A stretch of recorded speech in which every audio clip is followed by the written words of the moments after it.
Magandang araw mga kaibigan. Bigyan natin ng reaction, opinion itong post ng JMA News. Tungkol ito sa pangangailangang pondo para sa kababayan nating OFWs na naiipit sa giyera sa Middle East. The government needs an additional 7 billion for the repatriation of overseas Filipino workers should the conflict in the Middle East worsen, Senator Sherwin Gatchalian said on Sunday. Sabi ni Gatchalian, ang computation natin, kung talagang worst come to worst, kakailanganin natin ng 13 billion kasi mayroon pa tayong mga undocumented. Okay? Bakit 7 billion? Kasi meron na daw nakalaan sa budget, 2026 budget na 6 billion for repatriation of OFWs. So, kung lumala ang giyera, we need 7 billion. Kaya nagpunta ang Pangulo ngayon doon sa UN dahil gusto niyang ipatigil ang giyera. Ayos Superman talaga. Ano sa tingin niyo? Kaya ba niyang patigilin ang giyera? Ang unang nagpatigil ng giyera, si Senator Hontiveros. Urgent call, itigil niyo ang giyera. Wow naman. As if papakinggan siya ni President Trump, Prime Minister Netanyahu, at saka Iranian leadership. Okay, so tingnan natin ang comments o reaction ng tawa. 10,000 ang nag-react. 9,000 ang tumatawa. 225 ang galit.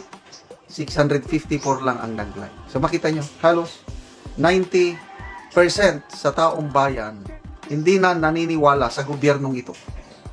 Pundo na naman. Maleta na naman ba? Ay nako.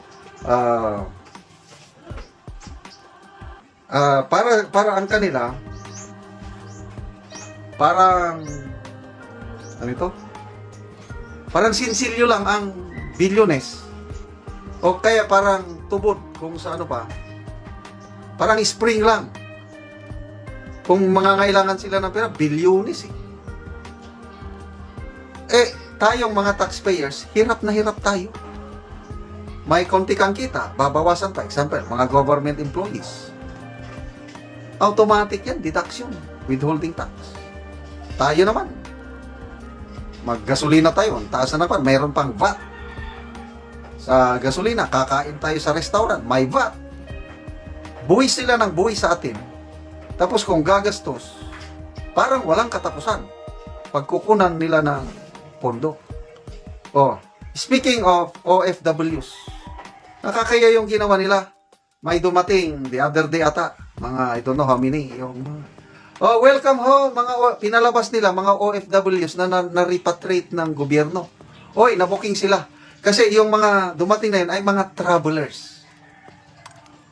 Mga kababayan natin na nagbibiyahe, alam mo, may kakayanan sa buhay na nagliliwaliw, naabutan sila ng giyera.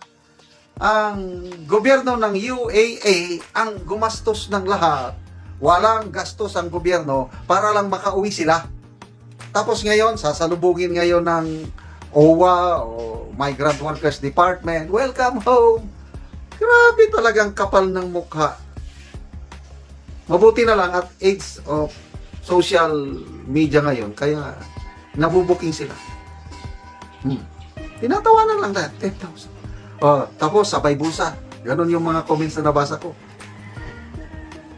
Galingan ninyo. Ang tanong, marami ba talagang gustong uwi? Sa tingin ko ang aking tansya, mas maraming mga Pilipino mas maraming Pilipino ang gusto na manatili doon kaysa babalik dito sa bansa. Kung ako ang OFW, nandyan, naiipit, bahala na. Uuwi ako dito, anong magiging kinabukasan ng pamilya ko? Makipagsapalaran na lang ako. But, hindi natin maalis. May mga Pilipino talagang takot. Yun, talagang i-repatriate. Kailan?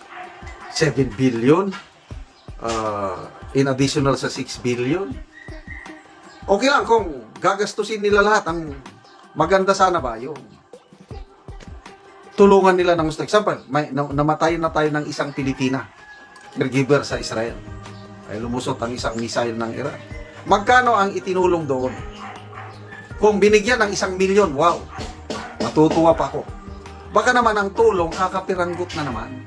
Malala nyo nung nasalanta ng bagyo ang Cebu province last year.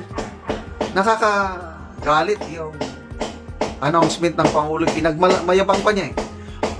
Nag-release tayo ng 5,000 sa mga na-damage na mga bahay at 10,000 naman sa mga completely damaged. Oh my God. Anong magagawa ngayon ng 10,000 sa wasak ang bahay mo? Anong magagawa ng 10,000? Ganon sila. Hindi makarelate sa hirap ng taong bayan. Papitsip, sinsilyo lang binibigay. Kung sila ang gumastos, yun, party-party sa Malacanang. Sinabi, magtipid tayo dahil may gera. Yung pala, bago lang silang party in granding dinner sa Malacanang, ano yun, Latina Manila, parangalan ang mga Latin, I don't know, Latina. Ano ba? Hirap na ang bansa natin, tapos paparty-party pa kayo dyan. Tapos manawagan pa ng magtitipid. Talaga, wala na sa ayos. Salita ng salita, malayo naman ang ginagawa.